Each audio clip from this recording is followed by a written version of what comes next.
all are known about it that electromagnetic radiations are rays। ये तो पहले से ही जानते थे कि इलेक्ट्रोमैग्नेटिक रेडिएशंस एक रे है, बट ये भी हमने देख लिया, मैक्सवेल ने हमको बता दिया है वो रेस के साथ it is a kind of wave.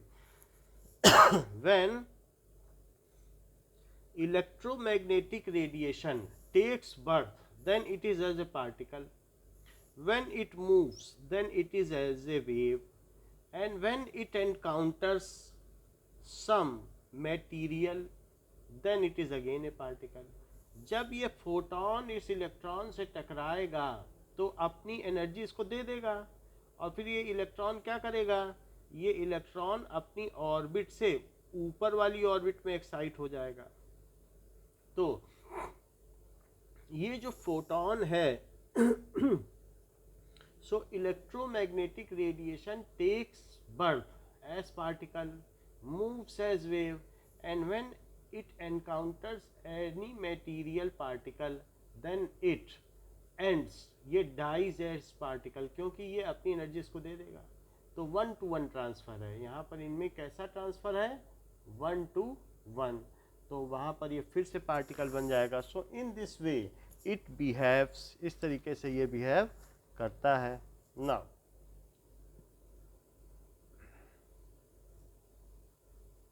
So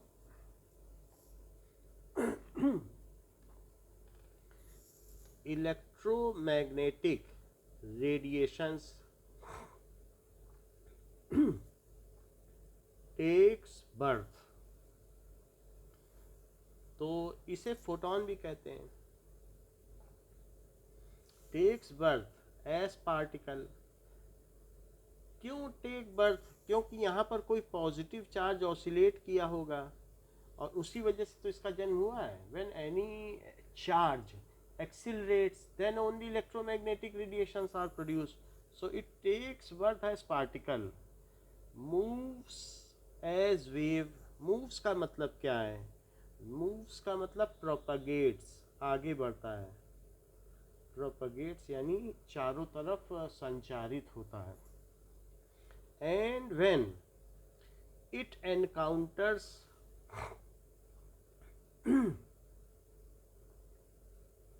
any material particle,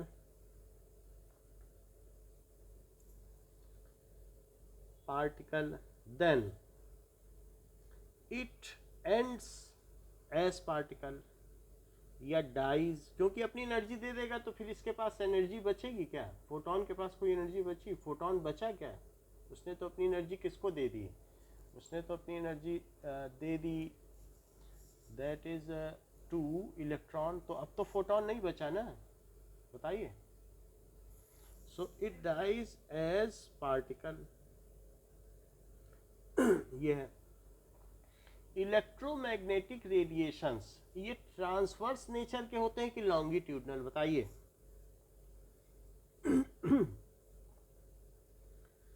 EM waves क्या होती हैं, ट्रांसवर्स आर ट्रांसवर्स वेव्स। इसका क्या मतलब है, ट्रांसवर्स का क्या मतलब है कि it is transverse waves, that means कि its oscillations are perpendicular to, its oscillations are perpendicular to the direction of propagation. Its oscillations are perpendicular to direction of propagation, direction of propagation। क्या आप बता सकती हैं कि sound wave कैसी wave है, बोलो। ट्रांसवर्स नहीं है, साउंड वेव जब हम बोलते हैं, so when a person speaks something, तो व्हेन इट स्पीक्स समथिंग, तो हमारे बोलने से जो भी वेव्स होती हैं उससे एटमॉस्फेयर में कंप्रेशन होगा, फिर रेयरिफिकेशन होगा और फिर कंप्रेशन होगा। ये स्लिंकी की तरह है, यानी इस तरीके से इसके पार्टिकल ऑसिलेट करते हैं, ऐसे ऐसे। और आगे बढ़ते चले जाते हैं। तो डायरेक्शन ऑफ प्रोपेगेशन के डायरेक्शन में ऑसिलेशन हो रहा है कि परपेंडिकुलर हो रहा है? बोलिए।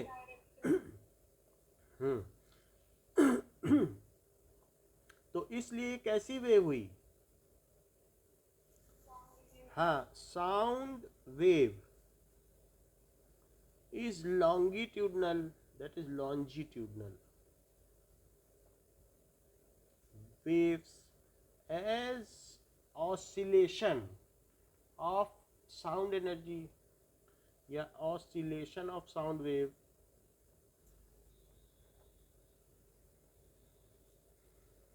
is along the direction of propagation। अच्छा, जबकि यहाँ क्या है कि ये ये अलग अलग एक्सिस है, ये एक्स एक्सिस, ये वाई एक्सिस और ये जेड एक्सिस, ये अलग अलग एक्सिस है। अगर वेव इधर जा रही है तो इसमें अलग अलग है। मान लो इलेक्ट्रिक वेक्टर ऐसे ऑसिलेट कर रहा है, तो वास्तव में हर जगह के पार्टिकल ऐसे ऐसे ऑसिलेट कर रहे हैं, क्योंकि ये इधर आया फिर इधर आएगा, तो ऐसे ऐसे ऑसिलेशन है। तो इसके जो ऑसिलेशन है वो जेड एक्सिस में है। तो क्या ये परपेंडिकुलर है प्रोपेगेशन के?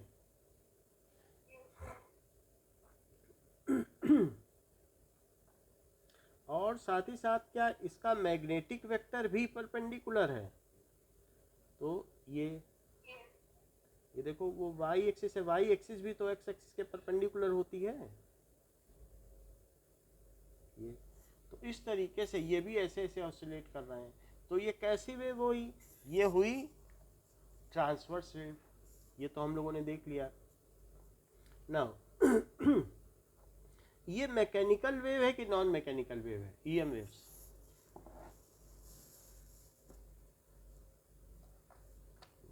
बताया करो तो हम आगे बढ़े, उसी बेसिस पे तो आगे बढ़ते हैं। बताइए। अच्छा, so it is a non mechanical wave. Non mechanical wave का मतलब क्या होता है कि इसको किसी मीडियम की जरूरत नहीं है प्रोपेगेट होने के लिए। सन से जो यहाँ लाइट आ रही है, क्या वो किसी मीडियम से आ रही है कि वैक्यूम से आ रही है?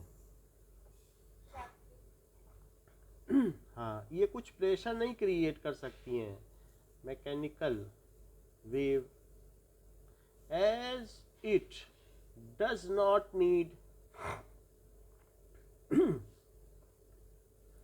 any medium to travel। इसको आगे चलने के लिए किसी मीडियम की जरूरत नहीं है। सो इसलिए while वाटर वेव्स कैसी होंगी? पानी में अगर कंकड़ मार दो वो कैसी होगी? Water waves. हाँ, रोप जो वेव है, हाँ, एंड साउंड वेव्स, इन सभी को क्या चाहिए? आर मीडियम चाहिए। तो मैकेनिकल वेव्स, और ये प्रेशर भी क्रिएट कर सकती हैं, ये चीज़ है। तो यहाँ पर हम लोगों ने सारी बात कर ली कि कुछ ऐसी वेव्स होती हैं जो मैकेनिकल होती हैं, और कुछ ऐसी होती हैं जो नॉन मैकेनिकल होती हैं। कुछ ऐसी होती हैं जो ट्रांसवर्स होती हैं, और कुछ ऐसी होती हैं जो लॉन्जिट्यूडनल होती हैं। तो अगर मैं कहूं कि ईएम वेव्स, तो वो नॉन मैकेनिकल है, और इसी तरीके से ट्रांसवर्स है। साउंड वेव कैसी है? बोलो। और अच्छा, वाटर वेव्स कैसी है? एंड लॉन्गिट्यूडनल कैसे? अगर पानी में कंकड़ मारो और थर्माकोल डाल दो, तो क्या थर्माकोल ऊपर नीचे होता है कि ऐसे ऐसे ऑसिलेट करता है जिधर तरंगे जाती हैं? बताओ। फिर ट्रांसफर्स हुई कि नहीं? अच्छा, रोप वेव कैसी है? एंड और हाँ, अब समझ में आ गया आपको। चलिए, तो इस तरीके से ईएम वेव्स में ये सारी प्रॉपर्टीज भी आप ऐड कर लें। Further, particle nature of electromagnetic radiations, ये इस चैप्टर का इंपॉर्टेंट पॉइंट है, that is Planck's quantum theory. So particle nature,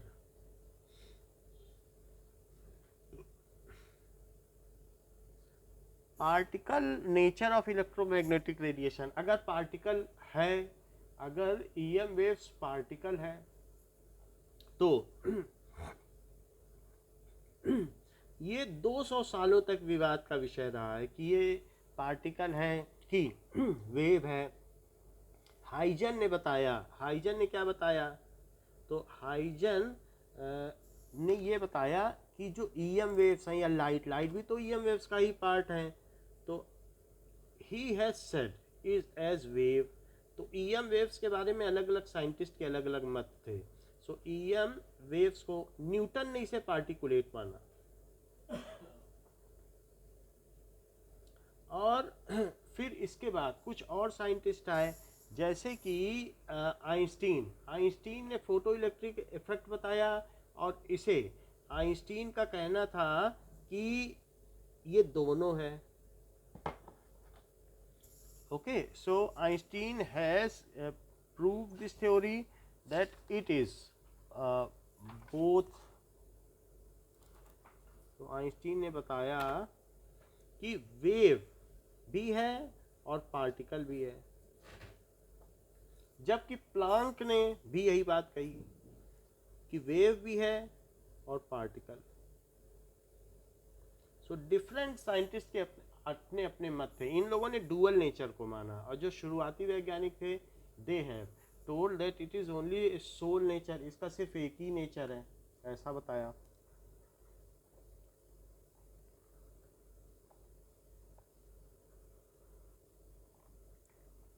तो अब हम लोग प्लांक्स क्वांटम थ्योरी पढ़ते हैं, that is Planck's quantum theory.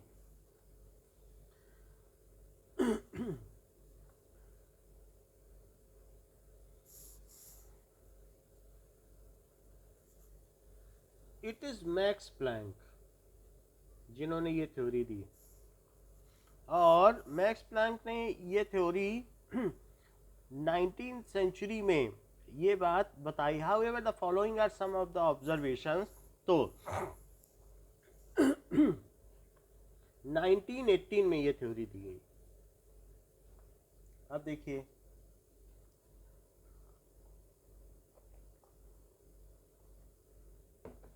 कि देयर वर, ये हमने आपसे पहले ही बता दिया कि एक क्लासिकल फिजिक्स थी, और फिजिक्स दूसरी कौन सी थी? Quantum physics. तो क्लासिकल फिजिक्स क्या है ये आपको मालूम है, इसके क्या कंस्ट्रेंट है, पार्टिकल की क्या वेलोसिटी होती है, पार्टिकल का साइज क्या होता है, ये बोलो, पता है ना? बताइए। अच्छा, क्लासिकल फिजिक्स 1819 से पहले की है, प्री 1890, और ये पोस्ट 1890। आप ये सन देख लें, ये पोस्ट 1890 है। प्लांक का कंट्रीब्यूशन यहाँ है, श्रोडिंजर का यहाँ है, हीजनबर्ग का यहाँ है।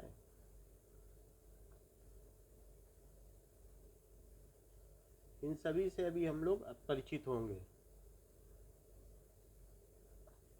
ये, और ये न्यूटन का है। अब देखें,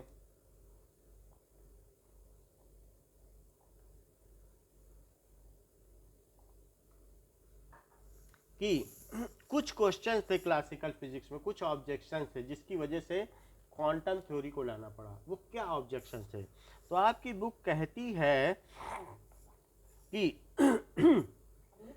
there were some observations that could not be explained by the classical physics. तो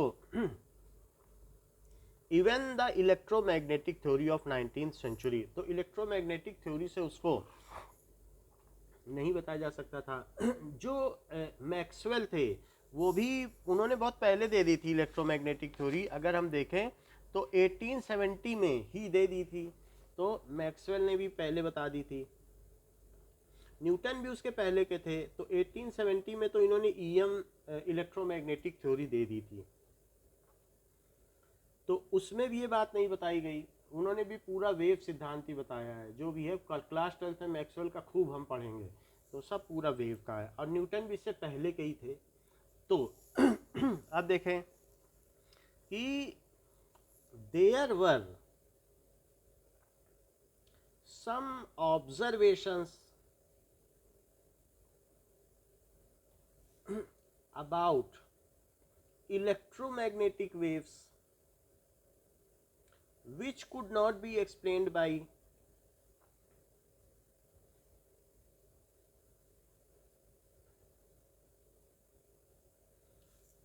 even by electromagnetic theory of James Maxwell and classical theory of Isaac Newton। Newton, Isaac की क्या स्पेलिंग होती है पता है क्या? चेक कर लेना, मैं 2 ए होते हैं क्या? ये अब देखो क्या क्या ऑब्जर्वेशन थे। The nature of emission of radiation, the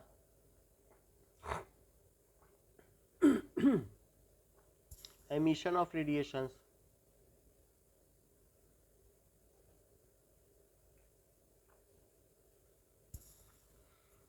from hot bodies,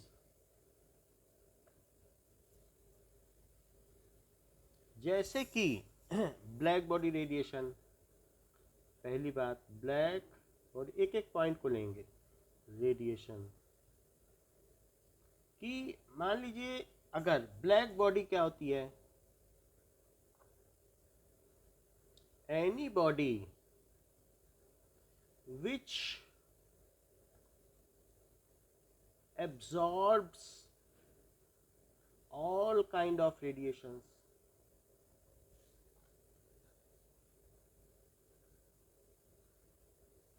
falling on it and if allowed to cool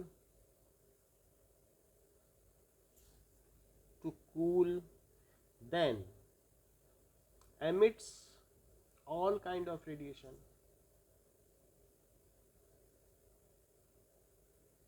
radiation जैसे काजल है, काजल को अगर आग में गर्म करो तो क्या होता है बताइए? क्या उसमें कोई कलर दिखता है? क्या वो कोई रेडिएशन वापस भेजता है कि ब्लैक दिखता है? ब्लैक का मतलब समझते हो कि उसमें सारी जितने भी चीज़ें मिल पड़ रही हैं वो सब एब्जॉर्व कर ले रहा है, वो कुछ हमें दे ही नहीं रहा है। कोई चीज़ ब्लैक क्यों दिखती है? क्योंकि जितने भी अगर रेडिएशंस उस पर पड़ते हैं उसमें से कोई रिफ्लेक्ट ना करे। कोई चीज़ रेड क्यों दिखती है मानसी बताओ? अगर मैं किसी चीज़, कोई चीज़ रेड है, इसका मतलब क्या है कि अगर उस पर मैं वाइट लाइट फेंकूं तो क्या होगा बताओ? वो कौन सा रेडिएशन वापस करेगी? रेड, और बाकी सारे एब्जॉर्ब कर लेगी और रेड वापस कर दे। रेड नहीं लिया उसने, बाकी सारे ले लिए, इस वजह से वो क्या दिखती है? रेड। समझ में आई कि नहीं बात? अच्छा, कोई चीज ब्लैक कब दिखती है? अगर कुछ भी उसमें डाला जाए तो वो एब्जॉर्ब कर लेती है, then it is a black body. इसको क्या कहेंगे? Perfectly black body. Perfectly black body क्या है? जो सारे रेडिएशंस को एब्जॉर्ब कर ले और कुछ भी एमिट ना करे। बोलो, इतनी बात समझ में आई? अच्छा, क्या आपने कभी धूप में खड़ी हुई पापा की जो गाड़ी है या बाइक है उस पर हाथ रखा है कि हाथ जल जाता है क्या? क्यों जल जाता है? क्योंकि वो सारे रेडिएशन एब्जॉर्ब कर रही है, और रेडिएशन में एक एनर्जी होती है जो उसका इलेक्ट्रिक वेक्टर है या इलेक्ट्रिकल फील्ड है, उसकी एनर्जी होती है, तो उसकी वजह से वो गर्म हो जाती है गद्दी। लेकिन जो एक्टिवा का वाइट पोर्शन है वो गर्म होता है क्या? अगर आप वाइट मार्बल पे चलो तो पैर जलते हैं कि ब्लैक मार्बल पे चलो तो जलेंगे? मंदिर में जाओ कभी, ब्लैक में जलेंगे। तो इसका मतलब है ब्लैक ने सब एब्जॉर्व कर लिया और व्हाइट ने क्या कर दिया, सारा रिफ्लेक्ट कर दिया। तो घर को बाहर से ब्लैक क्यों नहीं पुतवाया जाता, व्हाइट क्यों पोता जाता है? Why the white wash is done so that it reflects all the sun rays and our room remains cool। बोलो यही बात है कि नहीं? तो इस तरीके से जो ब्लैक बॉडी है, कभी आपने काजल को गर्म किया? एक चम्मच में काजल को गर्म करो और एक कमरे में लेके जाओ, देखो चांदी जैसा चमकेगा। क्यों? क्योंकि जब ठंडी में ले जाओगी तो जितने एमिशंस उसने जितने रेडिएशंस उसने एब्जॉर्व किए हैं, और बिल्कुल कूल प्लेस पे तुरंत ले जाओ वही चम्मच और देखो शाइनिंग होगी चांदी जैसी। तो क्यों? Now it when it is allowed to cool then those emissions, those radiations which is absorbed by it will now be emitted। वही तो emit कर देगा। तो ये चीज होती है। तो इस तरीके से हम देखते हैं कि अब देखो, मान लो किसी भी बॉडी को आपने ब्लू हॉट कर दिया। कैसा हॉट कर दिया? Blue hot. ब्लू हॉट ज्यादा गर्म होता है कि रेड हॉट? नहीं, ब्लू हॉट। कोई चीज अगर आपने ब्लू गरम की है ना, किसी में भी अगर आपने कैंडल में भी अगर ब्लू पोर्शन आपके में आ रहा, वहां उंगली रख दी तो जल जाओगी। और जबकि येलो पे और रेड पे रखोगी, बाहर का जो है आउटर उसका क्रोमोस्फियर जो डिफरेंट और कलर के हैं, वहां पे नहीं जलोगी। तो सबसे ज्यादा ब्लू फ्लेम है। अगर गैस की ब्लू फ्लेम है तब उसमें ज्यादा एनर्जी है कि जब रेड आने लगती है, येलो आने लगती है, तब बोलती हो कि हाँ पूरा अच्छा सिलेंडर चल रहा है, फुल है? कब बोलती हो? तो ब्लू की ज़्यादा एनर्जी होती है। ब्लू की इनकैंडिसेंसी 3000 डिग्री सेल्सियस है, 3000, जबकि रेड की या इन सब की 2000 ही है। तो इस तरीके से रेड जो है इन्फीरियर एंड पर है, उस पर कम एनर्जी है, और जबकि ब्लू एंड पे ज़्यादा। वैसे भी अल्ट्रा वायलेट जब उस एनर्जी से भी ज़्यादा अल्टीरियर टू वायलेट हो जाएगा तो क्या हम देख पाएंगे? क्या हमारे रॉड्स एंड कोन्स उनको सेंस कर पाएंगे? और अगर सेंस कर भी पाएंगे इस तरीके के स्पार्क्स को या वेल्डिंग स्पार्क्स को, तो हमारी कार्निया जल जाएगी। अल्ट्रावायलेट रेज आंखों पे पड़े, जाओ अंटार्कटिका पर, तो वहां पर क्या होगा? कार्निया जल जाती। 200 साइंटिस्ट की जल चुकी है। तो इस तरीके से ब्लू हॉट गर्म है कि रेड हॉट? बताओ। अच्छा, अब अगर ये ब्लू हॉट है, इसमें से रेडिएशंस निकला, तो जब ये रेडिएशन इनिशियली निकला तो ब्लू ही निकला, तभी तो ब्लू दिख रहा है। गर्म कोई चीज होगी तो उसमें से रेडिएशन निकलेगा, क्योंकि पार्टिकल ऑसिलेट होंगे। आपने उसको इतनी एनर्जी दे दी कि उसके अंदर के सारे इलेक्ट्रॉन एटम सब कुछ ऑसिलेट कर रहे हैं, चार्ज पार्टिकल, तो उसमें से रेडिएशन निकले। तो किस कलर के रेडिएशन निकले बताइए? ब्लू। अब मान लो इसी में से ब्लू रेडिएशंस निकले, तो अब देखो ये तो ब्लू रेडिएशन निकले, लेकिन थोड़ी देर बाद ये ठंडा हो जाएगा तो कैसे रेडिएशन निकलेंगे? फिर उसके बाद विब ग्योर है, तो विब ग्योर, फिर येलो निकलेंगे, और सबसे लास्ट में कैसे निकलेंगे? क्या रेड निकलेंगे जब बिल्कुल ठंडा हो जाने वाला होगा? समझ में आई बात? तो जो यंग सन होता है बिल्कुल सुबह सुबह का, वो रेड होता है, लेकिन जब पूरी धूप पड़ती है तो फिर वो रेड नहीं रह जाता। तो इसी तरीके से ये वेव है। पहले ब्लू दिखी, फिर येलो दिखी, फिर रेड दिखी, वही चीज ठंडी हो गई ना। जो आपने ब्लू हॉट करके आयरन का पीस निकाला आग से, वो ठंडा होने के बाद क्या हो जाएगा थोड़ी देर बाद? क्या रेड हॉट नहीं हो जाएगा ब्लू हॉट के बाद? जब ठंडा होता चला जाएगा, कूलर होता चला जाएगा, तो रेड। अच्छा मुझे ये बताओ कि क्या एक ही वेव के एक एंड पर ब्लू होगा, फिर थोड़ी दूर पर उसकी वेवलेंथ दूसरी होगी और दूसरे एंड पे दूसरी होगी क्या? अगर वेव कंटिन्यूअस है तो ऐसा होगा। तो फिर हम वेवलेंथ कैसे निकालेंगे? हम वेव नंबर कैसे निकालेंगे? हम फ्रीक्वेंसी कैसे निकालेंगे? तब तो वेव के नेचर को पढ़ने का कोई मतलब ही नहीं रहा। बताइए, बात समझ में आई कि नहीं? अगर कंटिन्यूअस है तो थोड़ी देर ब्लू, फिर पता चला उसकी वेवलेंथ बढ़ गई, फिर और बढ़ गई, रेड की तो सबसे ज़्यादा होती है। सो इसको कोई एक्सप्लेन नहीं कर पाया कि वेव तो कंटिन्यूअस है, तो फिर एक ही वेव के अलग अलग नेचर क्यों है. So if wave is continuous,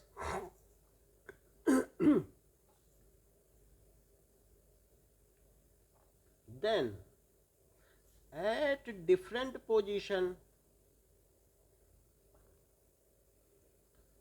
its wavelength how can vary?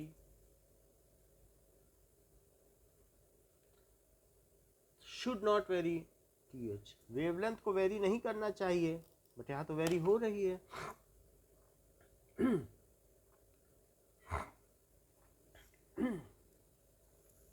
Should not very. तो ये एक तरीके की कोई ब्लैक बॉडी है. मान लो ब्लैक बॉडी को भी हम ऐसे ही गर्म करें और फिर उसे कूल करें, तो उसमें से भी ऐसे रेडिएशन निकलेंगे. या फिर किसी आयरन पीस को गर्म करो. तो पहला ये ऑब्जर्वेशन था जो साइंटिस्ट इसका एक्सप्लेनेशन नहीं दे पाए, वेव नेचर दे ही नहीं पाया कि क्यों उसमें वेरी कर गया colour.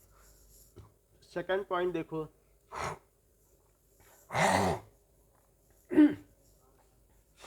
ejection of electrons from metal surface when radiations strike on it.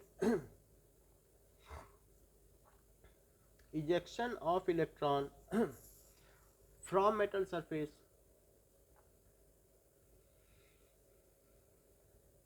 when, जब radiation strikes on it,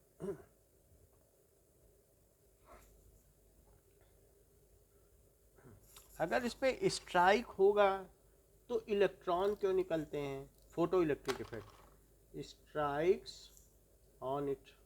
जैसे देखो, एक हमने इस तरीके से लिया और इस पर एक विंडो लगा दी.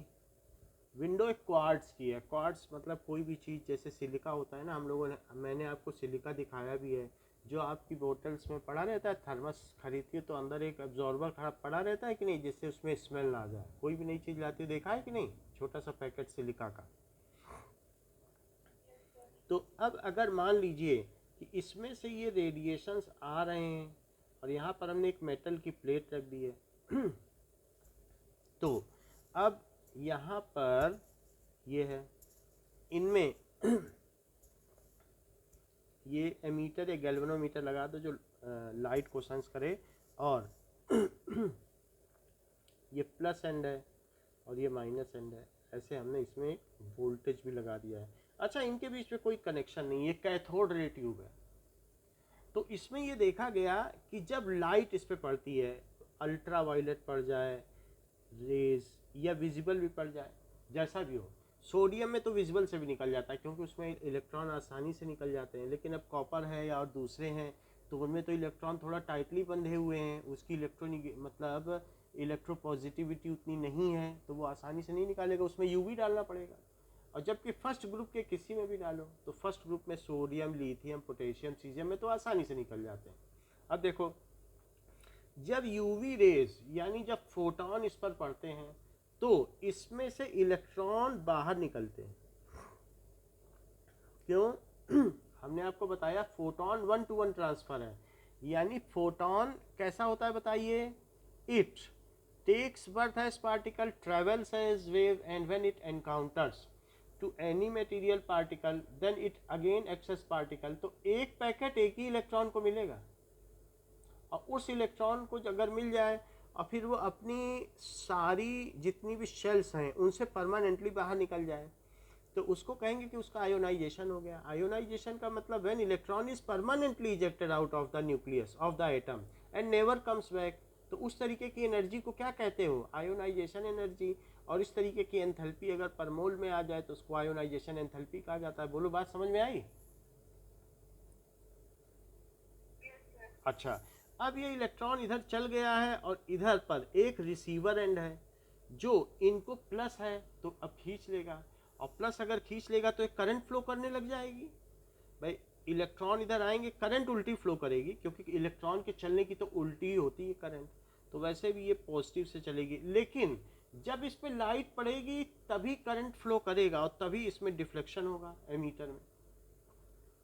यानी when photon strikes on active metal surface then electrons are emitted, they complete the circuit and a current is noticed in galvanometer. galvanometer वो होता है जो ये भी बता दे कि करंट किधर है। तो गैल्वेनोमीटर में अगर इधर है तो वो बता देगा कि करंट ऐसी चल रही है वो डायरेक्शन भी बताता है, और ऐसे चले तो ऐसी चले। यहाँ बीच में ज़ीरो होता है। बोलो बात समझ में आ गई। दोनों तरफ रीडिंग होती है, उसको क्या कहते हैं? हाँ, वो डायरेक्शन भी बता देता है। अब चला देखो, जैसे ये करंट ऐसी जा रही है तो फिर इधर डिफ्लेक्ट हो गया, ऐसा हो गया। अब ये देखिए, so when photon falls on active metal surface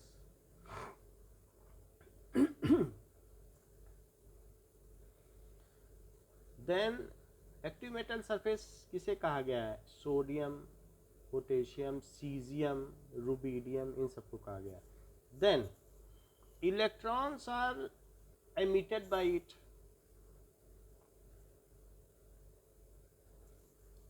which moves towards, अब निगेटिव चार्ज जहां चले उसे एनोड कहेंगे, which move towards anode, and a current is noticed in the circuit, noticed in circuit, so it is called photoelectric effect. It is called photoelectric current. जो current दिखी उसे क्या कहेंगे? photoelectric current, and the effect is called और इस effect को क्या कहेंगे? फोटो इलेक्ट्रिक इफेक्ट, ये चीज है। सो ये जो एक्सपेरिमेंट है ये हेनरिक हर्ट्ज ने सबसे पहले देखा।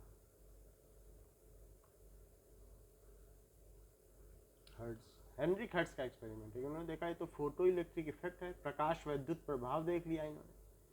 अच्छा अब ये एक्सप्लेन कोई नहीं कर पा रहा है।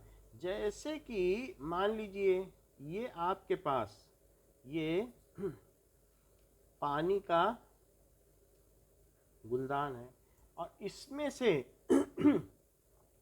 जो पानी निकल रहा है ये, तो अलग अलग फूल को ये मिल रहा है, तो सबको समान रूप से मिल रहा है। ये है वेव थ्योरी, और जबकि सबको मिल रहा है, जबकि यहाँ पर पार्टिकल थ्योरी क्या कहती है कि फोटोन 1 to 1 ट्रांसफर होते हैं, यानी एक अगर निकला फोटोन तो एक फूल को मिलेगा, पूरे में नहीं बैठेगा, वो एक 1 to 1 ट्रांसफर। और ये कहता है कि अगर फोटोन निकला then energy will be transferred to all, ये ऐसा कह रहा है। मतलब जो वेव थ्योरी है वो ये कहती है कि अगर मान लीजिए इसमें से एक फोटोन निकला तो इट विल बी ट्रांसफर्ड, इसमें से एनर्जी निकली तो ये सब में जाएगी, ऐसे यहाँ से निकली तो वो सबको इक्वली मिलेगी। समझ में आई बात कि नहीं? और ये क्या कहती है? 1 to 1 ट्रांसफर। ये किसकी थ्योरी है? 1 to 1 ट्रांसफर, ये पार्टिकुलेट थ्योरी के हिसाब से है। और वेव थ्योरी क्या कहती है?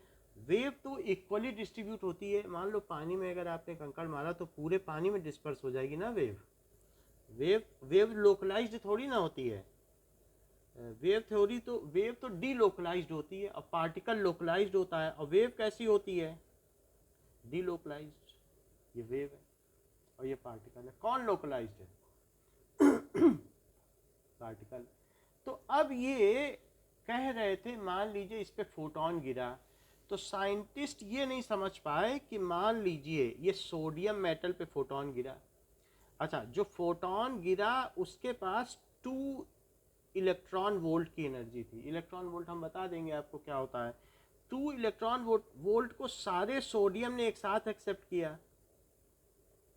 वेव थ्योरी क्या कहती है कि एक नहीं एक्सेप्ट कर सकता, सारे एक्सेप्ट करेंगे, फिर और गिरेगा तो और एक्सेप्ट करेंगे। तो जब सबके पास इतनी एनर्जी हो जाएगी कि सब आयोनाइज हो सकेंगे, तब आयोनाइज होंगे, और ऐसे में 2.5 साल लग जाएगा। करंट पैदा होने में। पहला इलेक्ट्रॉन कितनी देर में निकलेगा? 2.5 साल बाद। लाइट डालते रहो, 2.5 साल तक इंतजार करते रहो। अच्छा, इन्होंने क्या कहा? नहीं, इन्होंने कहा 1 to 1 ट्रांसफर है। ये पार्टिकल गिरा, इस सोडियम ने ले लिया इसे और इसका इलेक्ट्रॉन निकल गया, और कह रहे हैं ये it is instant effect, immediate effect. ये पार्टिकल थ्योरी है, तो पार्टिकल थ्योरी से इसे समझाया जा सकता था, जो कि आइंस्टीन ने बताई, उनको नोबेल प्राइज मिला कि ये 1 to 1 ट्रांसफर है। और वेव थ्योरी क्या कहती थी? 1 to all ट्रांसफर। क्या कह रही है? 1 to all ट्रांसफर। ये फोटोन है। बोलो, बात समझ में आ गई आपको? बताइए कि वेव थ्योरी नहीं समझा सकी कि तुरंत जो कॉज है और उसका इफेक्ट तुरंत कैसे देखने में आया। When there is a cause, light डाली, उसका इफेक्ट इमीडिएट है। There is no time lag between falling of photon and deflection in galvanometer. कोई टाइम लैग नहीं है, 2.5 साल नहीं है, क्योंकि आया फोटोन, उसने टक्कर मारी, एक इलेक्ट्रॉन निकला। ये नहीं कि सबको मिलता जाएगा, जब सबको समान रूप से मिल जाएगा, जब सबके साथ इंतजार करते रहो। एक जीने से दूसरे जीने पे जाने के लिए क्या आप बीच में पैर लटकाए रखोगे क्या, कि अभी एनर्जी मिल रही है, अभी हम दूसरे जीने पे पैर रखेंगे, अभी पूरी नहीं मिले? ऐसा होगा क्या? तो अब ये देखो जरा सेकंड पॉइंट पढ़ो। Ejection of electron from metal surface when radiation strikes on it could not be explained by wave theory। समझ में आई कि क्यों नहीं एक्सप्लेन किया जा सका?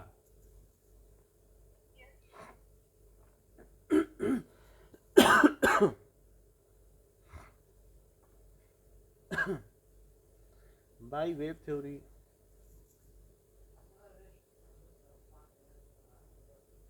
अब जरा देखें थर्ड पॉइंट कि there is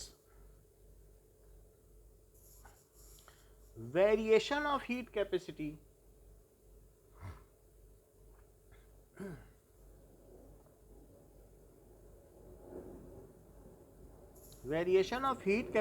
of solid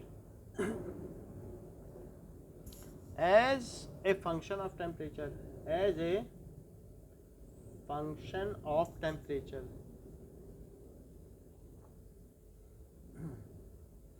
अच्छा, हीट कैपेसिटी का मतलब क्या है?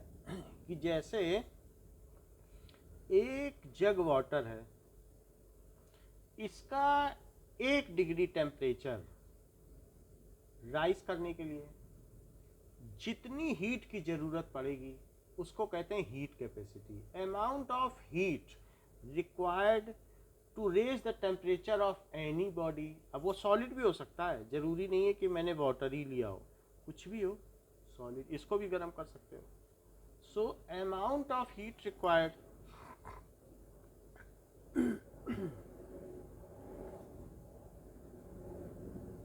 To raise the temperature of any body by unity. Unity का मतलब डेल्टा टी को चाहे 1 केल्विन ले लो या 1 डिग्री सेल्सियस, एक ही बात है, दोनों का डिफरेंस वही होता है। Is called its heat capacity. Heat capacity एक ग्लास पानी की ज़्यादा होगी कि सी वाटर की होगी, कि दोनों की एक होगी? बताइए। एक ग्लास पानी है आपके पास, उसकी हीट कैपेसिटी ज़्यादा होगी कि सी वाटर की ज़्यादा होगी, कि या दोनों की एक ही होगी?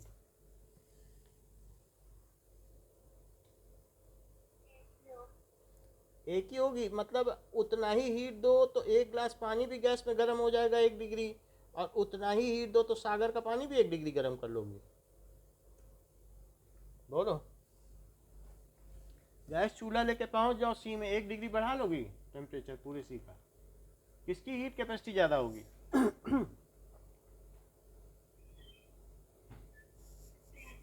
बताइए।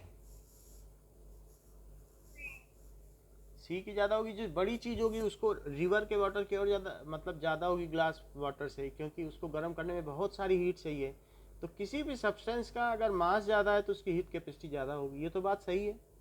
अब देखो हीट कैपेसिटी के बारे में यहाँ हमें एक और भी बात जान लेनी चाहिए कि 1 कैलोरी क्या होता है, कि amount of heat required, amount of heat required to raise the temperature of water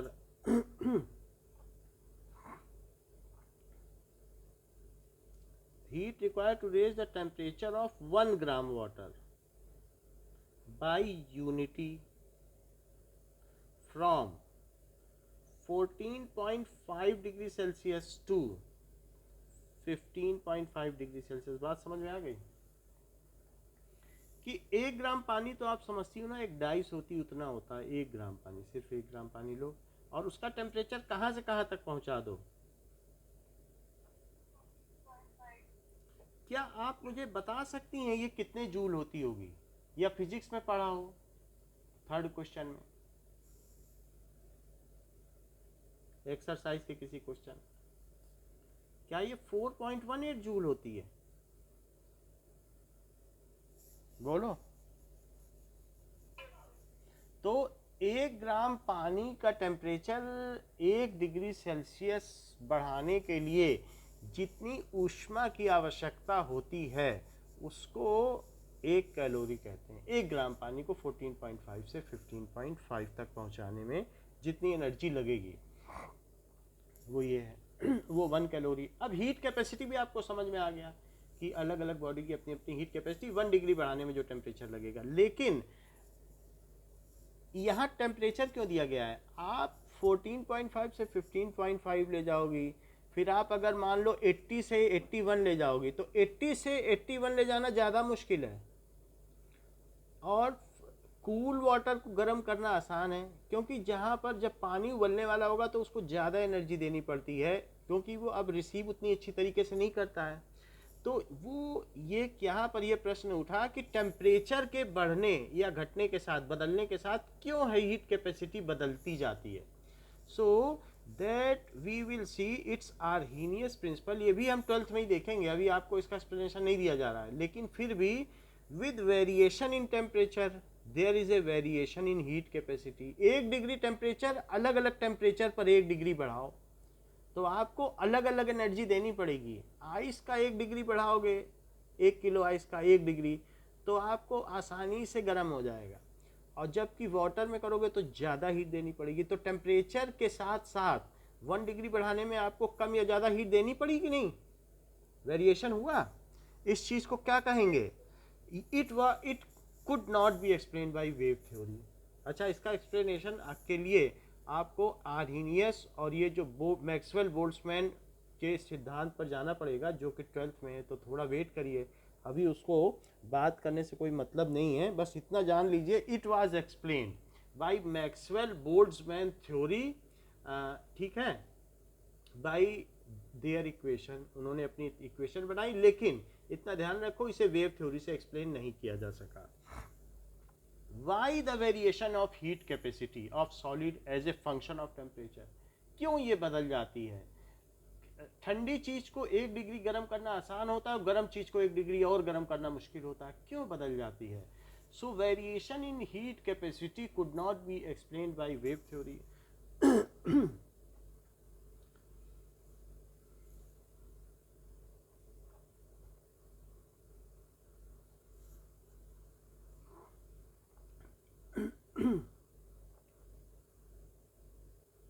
by wave theory, and it was explained by दो अलग अलग साइंटिस्ट हैं, मैक्सवेल, वही जेम्स मैक्सवेल हैं, एंड बोल्ट्जमैन,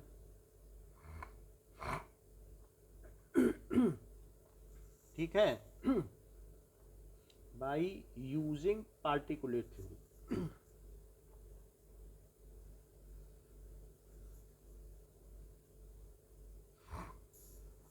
अब देखो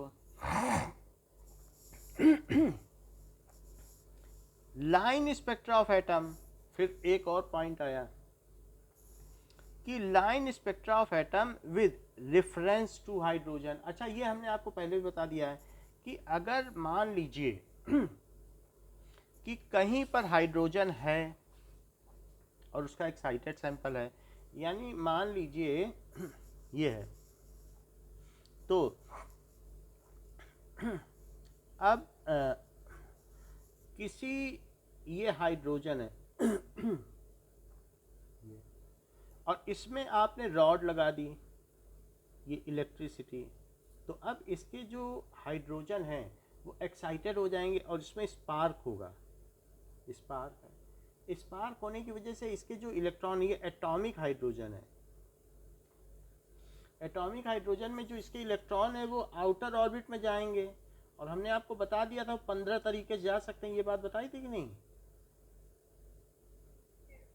तो वो एक्साइट होंगे तो कुछ ना कुछ एनर्जी ले लेंगे, और इस तरीके से अब ये जो एक्साइटेड सैंपल है, पहले हमने इसे एक्साइट किया, एक्साइट जब हो गया इसके बाद इसको कॉलीमेटेड बीम से पास किया, इससे पास किया इससे पास करने के बाद प्रिज्म से पास किया, आपके में फिगर बना हुआ है पेज 41 में। तो अब जब इसको प्रिज्म से पास किया, तो प्रिज्म से पास करने पर ये जब सैंपल इसमें गया तो अब इससे बहुत सारी लाइट निकली और डिस्पर्सन हो गया, इसके जितने भी अलग अलग कलर थे उनके बैंड बन गए। इसके बाद after exciting the sample, when ये क्या हुआ, एक्साइटेशन में जब एक्साइट किया गया तो now it is cooled after exciting electron by spark, it is cooled. जब इसे कूल करोगे तो क्या होगा बताओ, क्या वही इलेक्ट्रॉन लौटेंगे?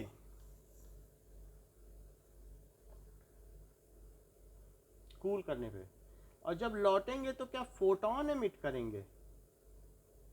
भाई ऊपर जाने में फोटोन एब्जॉर्ब होता है, नीचे लौटने में क्या होगा, वो एनर्जी पैकेट रिलीज करेंगे। अच्छा, जब ये रिलीज कर रहे हैं तो when it is cooled then it emits, जिन 15 तरीके की उन्होंने एनर्जी ली थी वही 15 तो वापस करेंगे जब जीने से उतरेंगे। बोलो, then they emit, ठीक है, पर्टिकुलर काइंड ऑफ रेडिएशन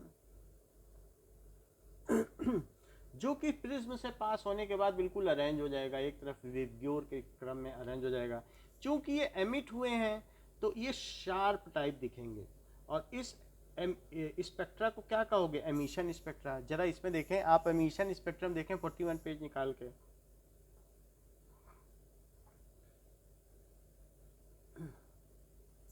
तो यहाँ दिखाया जा रहा है कि जो बिल्कुल बाहर के हैं, जो बिल्कुल आयोनाइज हो गए, अब वो भी लौटने लगेंगे। वो कहाँ जाएंगे इस बॉक्स को छोड़कर, तो वो भी लौटने लगेंगे यहाँ पर। तो वो तो फिर हायर वैल्यू की देंगे, ब्लू की दे देंगे। लेकिन कुछ ऐसे होंगे जो अंदर अंदर थोड़ा ही थोड़ा लौटेंगे, तो थोड़ा लौटेंगे तो तब उतना पैकेट तो नहीं निकालेंगे, फिर वो रेड का निकालेंगे। बताओ, ये जब लौटेगा तब ज़्यादा एनर्जी देगा कि जो सेकंड से फर्स्ट में लौट रहा है वो ज़्यादा एनर्जी देगा?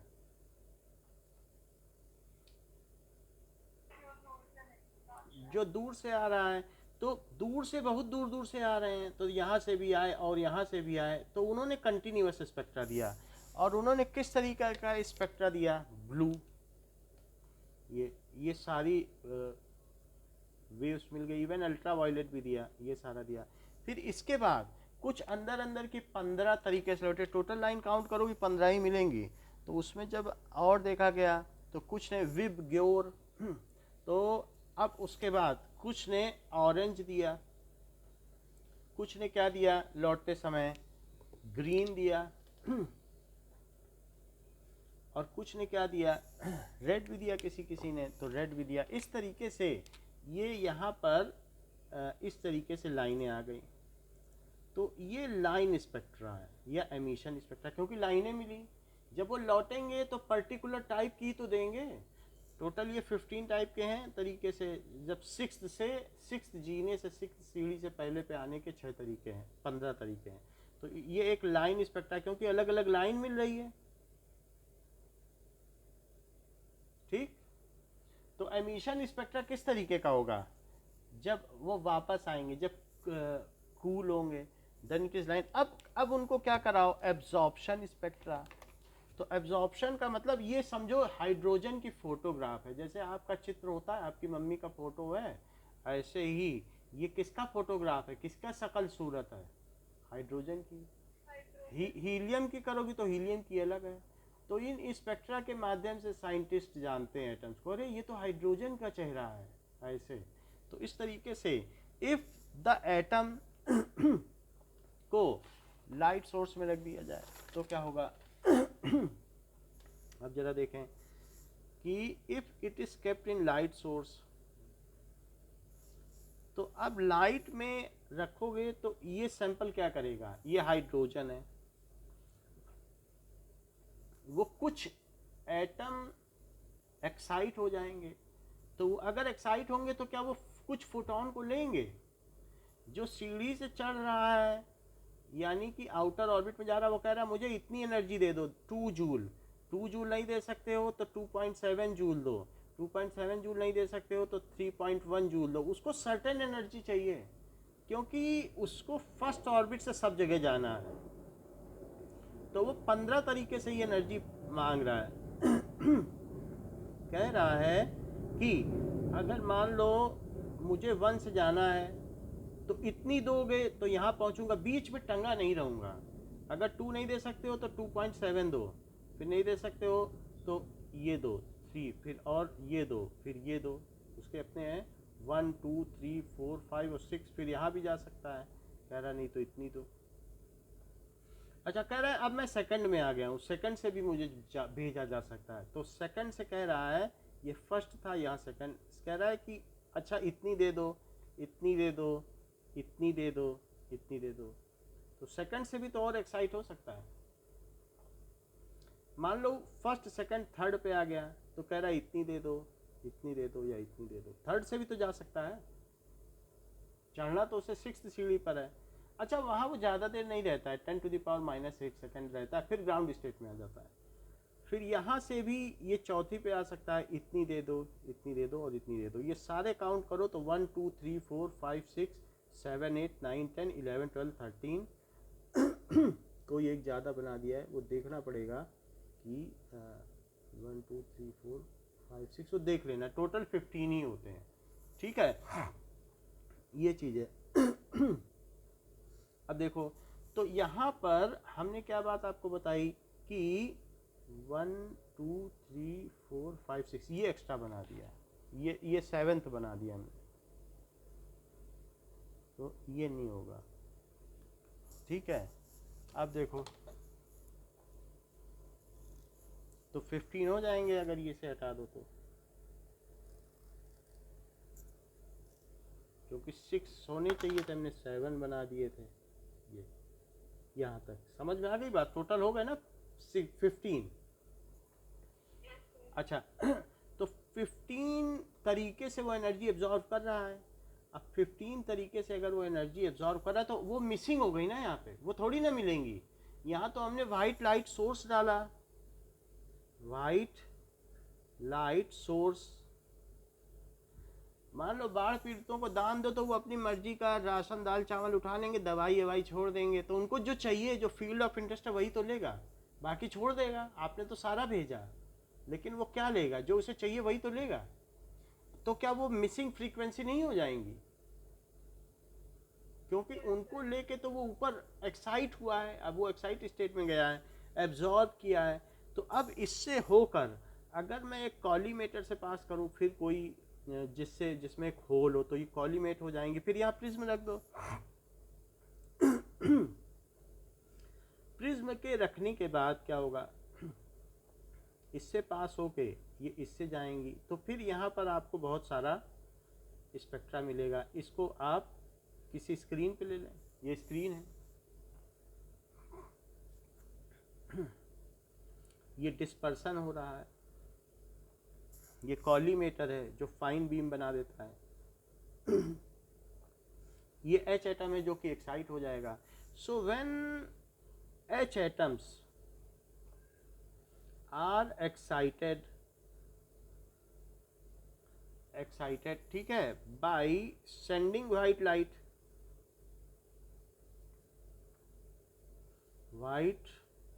Light, then they absorb.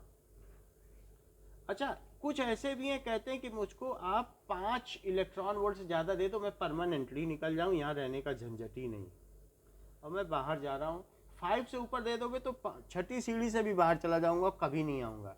तो अगर 5 इलेक्ट्रॉन वोल्ट से ऊपर दोगे तो क्या वो सारी एनर्जी ले लेंगे?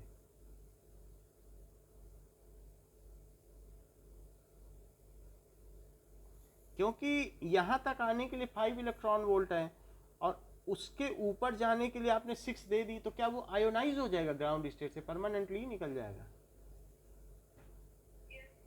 7 दे दो, उसमें मना नहीं करेगा, कह रहा इससे ऊपर तो दे दो, 5.1 दे दो, 5.2 दे दो, मैं तो निकल ही जाऊं। तो एक एनर्जी लेवल के ऊपर की तो सारी ले लेगा, क्योंकि तब तो मना नहीं करेगा ना, आयोनाइज तो हो ही जाएगा। उसको लटका के तो हम रख नहीं रहे, उसको इन्फिनिटी पे भेज रहे हैं, infinite number of shells, n is equal to infinity, तब तो नहीं मना कर सकता, बोलो। तो देन दे एब्जॉर्ब, वो क्या करेगा? Certain radiation, and these are missing radiations, these are missing radiations in absorption spectra। अभी एब्जॉर्ब कर रहा है तो इसलिए इसे एब्जॉर्प्शन स्पेक्ट्रा कहेंगे। जरा देखें तो पेज नंबर खुला है आपके पास? अच्छा देखो, अब ये ब्लैक क्यों आया, ये सारा मिसिंग क्यों है बताओ? क्या ये सारी एनर्जी उसने एब्जॉर्ब कर ली है 5 इलेक्ट्रॉन वोल्ट से ऊपर की? क्योंकि उसके ऊपर को वो थोड़ी इनकार करेगा, बोलो बात समझ में आ गई कि नहीं? 5 इलेक्ट्रॉन वोल्ट से थोड़ी ना ऊपर, वो दे दोगे सब ले लेगा, तो ये सारी ले ली। जैसे पिछले सवाल में उसने सारी दे दी थी, क्योंकि वो कहाँ कहाँ से लौट लौट के आ रहा था, तो सारी दे दी। अब वैसे ही जब लेगा तभी तो देगा, तो इसने यहाँ ले ली, ले के बाहर चला गया, और जब उससे कहो कि अच्छा ठीक है एमिट करो फोटोन, अभी तुमको दिया है, तुमने एब्जॉर्ब किया है, अच्छा चलो अब एमिट करो, तो एमिशन स्पेक्ट्रा बन जाएगा। चलो लौटो ग्राउंड स्टेट पे और सारे फोटोन वापस करो जो लिए हैं, तो वो कूल करने पे तो लौटना पड़ेगा ना उसको। वो उसी बॉक्स में है, वो बाहर, मतलब एटम से परमानेंटली निकल गए हैं, they are having high energy, that's why they are not willing to come back. क्योंकि हर एक एनर्जी शेल की अपनी अपनी एनर्जी होती है, जब तक वो अपनी एनर्जी लूज करने को नहीं तैयार होगा, आपका पूरा सैंपल हॉट है, एक्साइटेड है, उससे एनर्जी एक्सट्रैक्ट करोगे, जब फोटोन निकलने लगेंगे तो अब वो आयोनाइज हो गया है। लेकिन इलेक्ट्रॉन्स जो कि बाहर हवा में भी तैर रहे हैं, उनके पास भी अगर ज़्यादा एनर्जी और ग्राउंड स्टेट खाली है तो वो नीचे आ जाएगा। आप जैसे कंस्टेन हटा दो तो जो गुलदान रखा हुआ है आपकी अलमारी के ऊपर, क्या वो धरती में नहीं गिर जाएगा? तो कहीं कहीं भी दूर दूर भी चीज़ें रखी हैं, अगर आप उसके नीचे का कंस्ट्रेन हटा देती, सपोर्ट हटा देती, गिर जाएगा।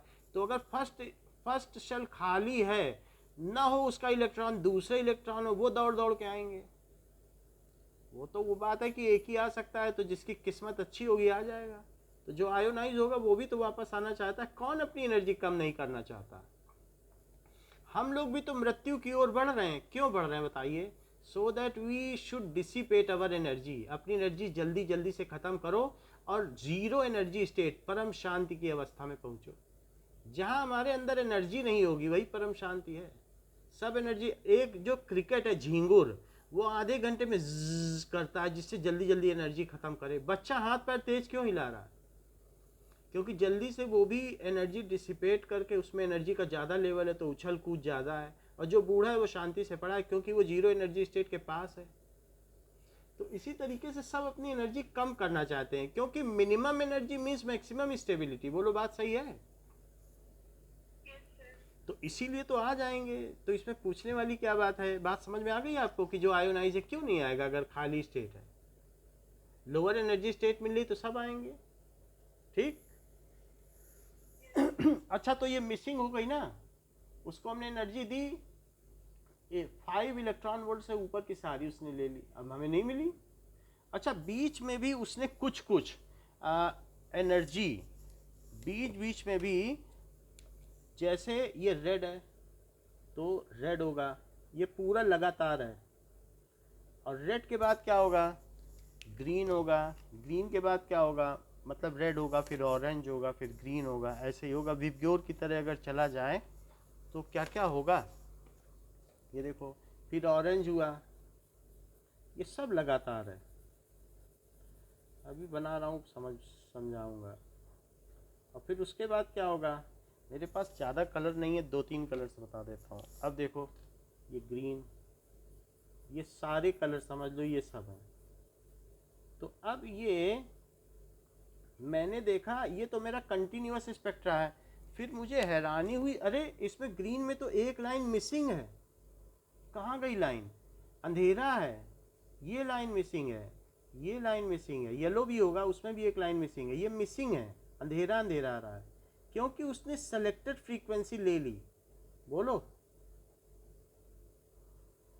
यहाँ लाइन ही नहीं मिली, क्योंकि वो एक्साइट होते समय उसने 15 तरीके की एनर्जी का चुनाव किया, या फिर 5 इलेक्ट्रॉन वोल्ट से ऊपर की सारी एनर्जी का चुनाव किया, तभी तो अंधेरा है। बताइए। अच्छा, अब अगर मैं इन दोनों स्पेक्ट्रा को ओवरलैप कर दूं तो क्या होगा? वास्तव में मुझे यहाँ पर भी पहले ऑरेंज बनाना चाहिए था, फिर ग्रीन, तो ये तो ग्रीन ही होगा, ये ग्रीन हो गया, और ऑरेंज रेड के पास पड़ेगा, विबग्योर, यहाँ ऑरेंज है। अच्छा, मैं अब क्या करूँ? इनको ओवरलैप करा दूँ। ये कौन सा स्पेक्ट्रा है और ये कौन सा स्पेक्ट्रा? नीचे वाला कौन सा है? क्या नीचे वाला एब्जॉर्प्शन स्पेक्ट्रा है?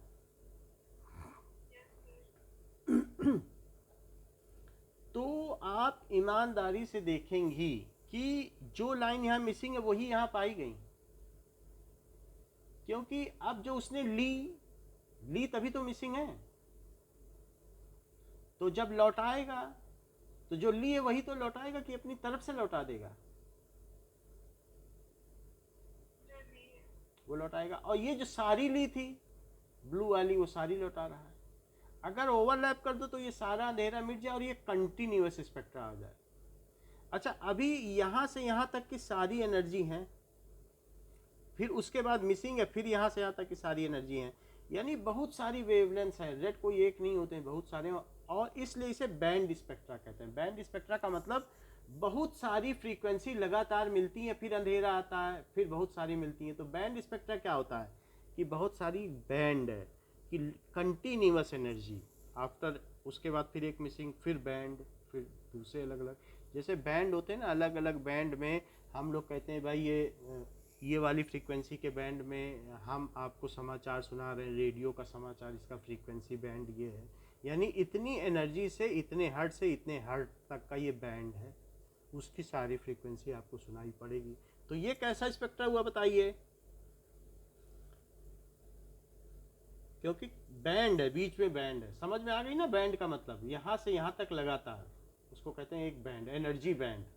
यहाँ की एनर्जी से लगातार यहाँ तक की सारी एनर्जी। और ये कैसा स्पेक्ट्रा है? क्या ये लाइन स्पेक्ट्रा है? अच्छा, लाइन स्पेक्ट्रा और बैंड स्पेक्ट्रा ओवरलैप कर दो तो क्या कंटिन्यूअस स्पेक्ट्रा बन जाए, कोई भी मिसिंग ना हो? बोलो, बताइए। एंड अब अपनी तरफ से क्वेश्चन भी पूछ लो।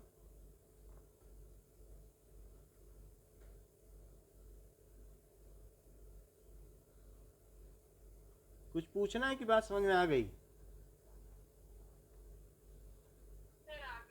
अच्छा, then it forms continuous spectra. तो इस तरीके से क्या बना देगा? देख लो, आप अपनी बुक में ही देख लो, दोनों ऊपर नीचे बने, जहाँ जहाँ मिसिंग लाइन है, जहाँ ऊपर रोशनी वहीं नीचे अंधेरा है। अगर बुक में बिल्कुल साफ है, नहीं तो हम अपनी दिखाएं।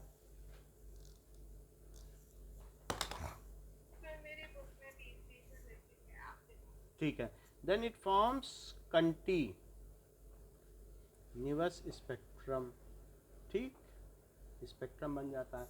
अच्छा, ये जो इलेक्ट्रोमैग्नेटिक रेडिएशंस है, हमारा फोर्थ पॉइंट है, वो क्या है कि that is line spectra of atom could not be explained by the electromagnetic wave theory of Maxwell.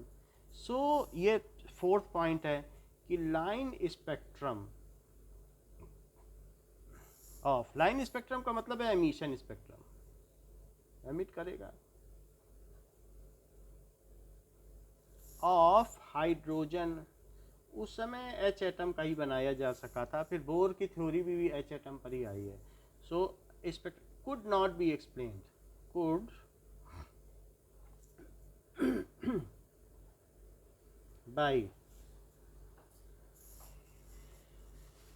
could not be explained by electromagnetic theory of James Maxwell.